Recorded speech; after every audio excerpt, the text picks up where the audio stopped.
बच्चों, आज के इस वीडियो में हम मलिक मोहम्मद जायसी का परिचय पढ़ेंगे। मलिक मोहम्मद जायसी भक्ति काल की निर्गुण धारा के कवि हैं और निर्गुण में भी जिस प्रकार कबीर थे वैसे ही ये हैं।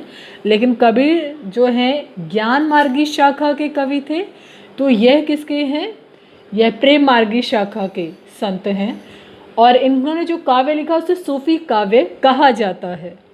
सूफी जो काव्य होता है, उनका मानना होता है जो ईश्वर को स्त्री रूप में स्थापित करते हैं और मनुष्य क्या है, वह पुरुष है जो ईश्वर को प्राप्त करने के लिए समस्त कठिनाइयों विपत्तियों का सामना करते हुए अंततः अपने मार्ग पर पहुंचता है। यही इनका ध्येय है। इसी को लेकर इन्होंने अपना समस्त काव्य लिखा।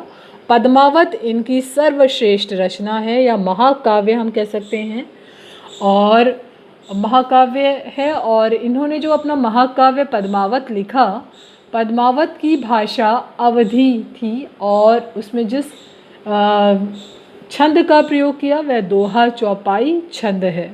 तो चलिए मलिक मोहम्मद जायसी का हम परिचय पढ़ते हैं। मलिक मोहम्मद जायसी का जन्म 1492 में हुआ।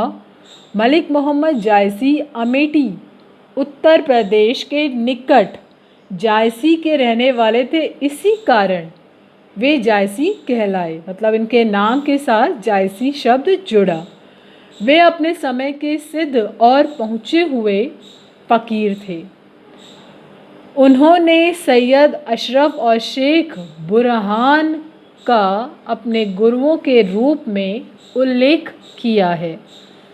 जायसी, जैसे मैंने बताया, सूफी प्रेम मार्गी शाखा के सर्वश्रेष्ठ कवि माने जाते हैं। उनका पद्मावत प्रेम आख्यानक परंपरा का सर्वश्रेष्ठ प्रबंध काव्य है।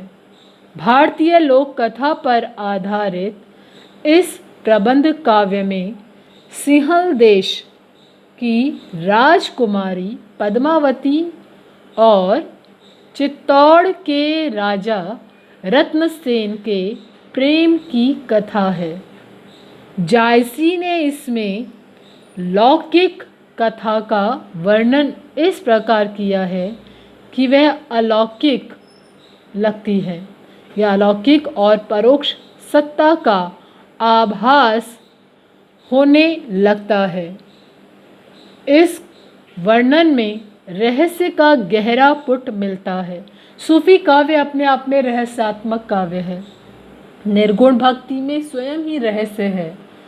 तो यहाँ जिस तरह के कबीर जी की जो शब्द हैं, साखियाँ हैं, उनमें रहस्य माना जाता है, वैसे ही प्रेम आख्यानक सूफी काव्य में भी रहस्य प्रमुख रूप से दिखाई पड़ता है। उसके बाद वो कहते हैं, प्रेम का यह लोक धर्मी स्वरूप मानव मात्र के लिए प्रेरणादायी है। फारसी की मसनवी शैली में रचित इस काव्य की कथा सर्गों या अध्यायों में बटी हुई नहीं है, बराबर वह चलती रहती है। स्थान स्थान पर शीर्षक के रूप में घटनाओं और प्रसंगों का उल्लेख अवश्य है। जायसी ने इस काव्य रचना के लिए किसका प्रयोग किया? दोहा चौपाई छंद का प्रयोग किया है, वही शैली अपनाई है। भाषा उनकी ठेठ अवधी है और काव्य शैली अत्यंत प्रौढ़ और गंभीर है। जायसी की कविता का आधार लोक जीवन का अनुभव है। उनके द्वारा प्रयुक्त उपमा, रूपक, लोकोक्तियाँ, मुहावरे, यहाँ तक कि पूरा काव्य एक लोक संस्कृति का प्रभाव हमें देखने को मिलता है उनके काव्य पर, जो उनकी रचनाओं का नया अर्थ और सौंदर्य भी उन्हें प्रदान करता है।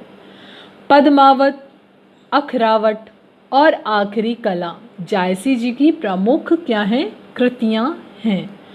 पद्मावत उनका प्रसिद्ध प्रसिद्धि का प्रमुख आधार है। मतलब रचना पद्मावत जब उन्होंने करी उसके बाद वह कालजयी हो गए, मतलब काल पर विजय। मतलब जब रचना लिखता करता है कोई रचनाकार और उसकी रचना प्रसिद्ध हो जाती है तो उस रचना के साथ साथ रचनाकार भी प्रसिद्ध और कालजयी हो जाता है। ठीक है बच्चे, इनकी पद्मावत से जो अंश लिया गया है यहाँ पर उसका वर्णन उस पर हम अगली कक्षा में चर्चा करेंगे।